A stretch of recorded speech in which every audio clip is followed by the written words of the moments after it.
Welcome to the YouTube channel. My name's Joe, and today we're going to talk about what it feels like when you start dating or speaking to the opposite sex or the same sex, if that's your thing, after you've done the work.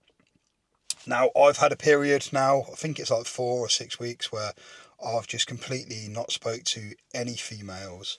I say completely not spoke to. I've not been pursuing any females romantically.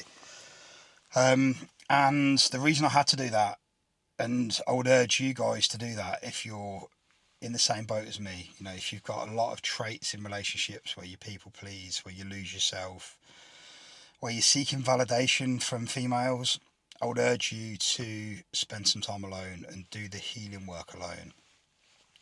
Because being in a relationship is going to throw a lot at you. That's where you are going to get all your triggers. And you're going to end up spending a lot of the time dealing with those when you should be doing the deeper work on yourself. And that's where I was really. So I was in a little situationship and I tried to start healing at that point because I realised I was getting triggered and I still had some work to do. And yeah, it wasn't very conducive. Anyway, we ended it. Was the right thing to do, and then after that I decided to get on dating apps, and I was doing it for the wrong reasons. The beauty of it is, because I'd done the work and I'd understood about my traits, I could feel that I was doing it for the wrong reasons. A bit of a harsh realisation, but me and my coach Dan Lunn got together. We sort of decided that I was going to delete all the dating apps, not speak to any females for a while, and just concentrate on the work, the healing journey we were on. And it was the best thing I could have done, honestly. I really didn't want to do it, I'll be honest with you. Everything in my brain was telling me not to do it. I wanted to carry on. Because think about it, if females were your thing, and that you were using them as sort of like a comfort blanket for validation, then of course my brain was trying to say like, oh whoa, do not do that. We need these women in our life because they're going to make us feel whole. And that's sort of what was happening. Yeah, and it was like I knew that was the right thing to do, but I had to speak to my coach about it. It got all a bit emotional, but definitely the right thing to do. But what I want to talk about today is I've just started speaking to somebody again. There's been a few little interactions on social media, but I've started speaking to someone again. Now, one of my traits previously was that I would just go all in. I don't know if you've ever been there. It feels like every one of my relationships has been like this whirlwind romance where I've met them, we've started speaking a hell of a lot. And I mean, like, probably you don't go more than a few hours without speaking to each other via text, voice note, phone call, whatever it is. And that's always been the thing for me. And, I think there might be some times where that is warranted and you have just got this crazy connection. But think about it, like, you don't actually know that person very well. And you're sort of spoiling it in a few ways. But the main way for me is the fact that it's going to feel like you're so connected to this person when you haven't actually seen them very much. Now, you could see them, let's say you've been talking for a month and you might have seen each other, let's say like 8 times in that time, 9 times in a month. But you've been speaking a hell of a lot. Now, if you're anything like me, you're going to feel very connected to that person after 1 month. And that's really not a good thing because you're still very much in that phase where you've got your mask on, you're giving your best side, you haven't seen them when they've had a little like niggle or they're having some worries, troubles. You haven't really had to be like a little bit emotional with them and seen like if they're going to be there for you. So that was always me before, where I would want to be texting them all the time. Now I've been texting this new girl and I can feel the urge to still want to do that. I can feel the urge that I want to text them a lot. But what I've done, it's a bit weird because you almost have to force yourself to do it. But for instance, if I'm with my daughter, I won't text her back because I'm enjoying time with my daughter. I'll text her back when I'm ready, when I'm chilled out, when I'm sat on the sofa or something. If I'm at the gym, I might send the odd text, but I'm not spending my whole gym session texting someone back, which is something I used to do. And that's now because you're prioritising prioritizing. Did I say that right? Prioritizing yourself. Um, and the reason why this is good is one, because it is just keeping a bit of space between you.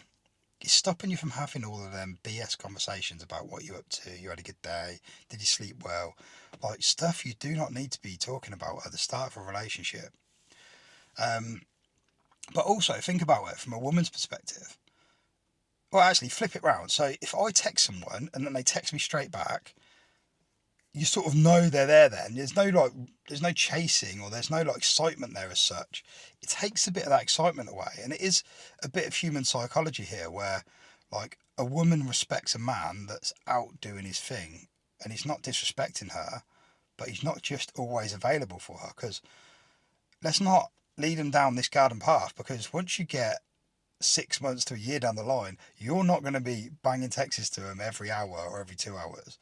Like, you're not going to be speaking all day long, because you don't, do you? So you don't really want to set them off on the wrong tone either.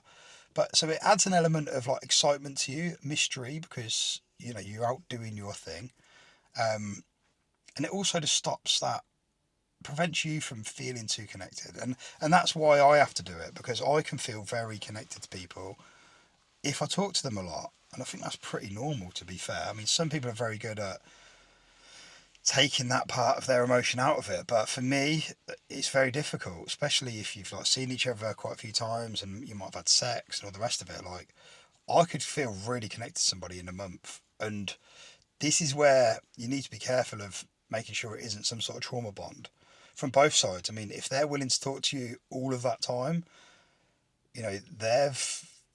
they're clearly not got their life together, and they're like, they're waiting for someone just like you are. And I look back at my time and I think a lot of my relationships, I don't want to downplay them, but there's an element of trauma bonding in them because of that. So yeah, basically what the video is all about is just the fact that even after you've done the work, your brain's still going to want you to do the same things, and it's only after repetition and keep doing the right thing, that it'll get used to not being that person who's always available. And that was a trait of mine, honestly. Like, I'd always be available. And if I was, I've got my daughter when I'm at home, but when I'm at work, I work away for a week. I don't have my daughter, and I would make every evening available, just in case. Like, I'll just always be available. And there's an element of that is just not good. You should be prioritising yourself, and taking some time to yourself, or fitting people in. Relationships want to be somebody's adding to your life and you're adding to their life. If you've got to jump into their life to make them feel whole, and they've got to jump into your life to make you feel whole, you've got to question how secure you both are. And unfortunately, if you're not, then you're going to come into problems down the line. Now, obviously, like, there are going to be some relationships like that just work. But yeah, you're going to have to keep working on these things. But the understanding, once you understand that they're your traits, then you can spot them. And now I can. So I think when I first started healing, I thought after you do the work, I'm not going to have the feelings at all. And I'll just be this secure man that naturally wants to text someone back when they're ready. They won't be that bothered about their phone. It'll all just be easy. But it's not. You still do have to do the work. But now you understand. Now you can feel. The same way I did when I was on dating apps and I could feel that I was doing it for the wrong reasons. That awareness at the start allowed me to feel that and to feel it in myself. And that's when you have the realisation, and that's when you better yourself. That's when it truly cements in. The same's happening now. So I'm restarting to text people, and I can feel that need to like want more from them. But I've just got to rein it in a little bit. And even some of the things that I'm saying, like, I don't know, I might be offering to do certain things like, oh yeah, I'll take your car to the garage. Like, wow, you've seen this girl once. Like, I mean, it's a real tricky balance, isn't it? Because some of it's like gentlemanly, but you just got to think about where you are, what stage you're at. And yeah, just be cautious, and just try and allow that bit of space, and not to go down this route of just, because it's, if you need them for, if you need to be speaking to them a lot, it's probably more of a an insecurity within yourself. You're seeking validation from them. But yeah, hopefully I got the point across. As always, I'm rambling on a bit. But yeah, it's been great. There's going to be loads of videos coming. I don't want to say finalised, but I've put together a vision of what I want to do. I really want to get a group of men. So I think I'm going to start a school community. For those of you who don't know, School's an app built by Alex Hormozy. I'm going to start a community on there for men. Hopefully, if I haven't forgot about it, there's a link in the description. It's probably just a link to save your email. What it's going to be is a free community at the start. So you guys, if you're watching this and you're signing up now, it'll be free, and I'll try and make it free forever for you guys. I want to get the people that have been in from the start. I want to be loyal to them, and I want this thing to be like somewhere where we can share experiences, and even after you're secure, fairly healed, you can then give back to other people, because that's where the true healing comes again, isn't it? It's like once you've been through these experiences and you can share, similar to what I'm doing here. This is why I'm finding this really rewarding. I can share stuff, it can help other people, but eventually, purely because if we have a free community, every man and his dog's going to be in there, and there's going to be a lot of people in there because it's free and they're not going to be that bothered about not actually using it.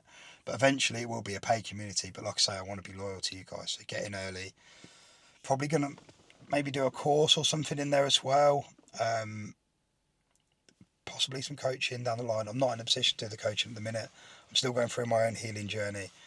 But I just know, even the healing that I'm doing with Dan now, it's no disrespect to him, but there's other things I would have taught within that.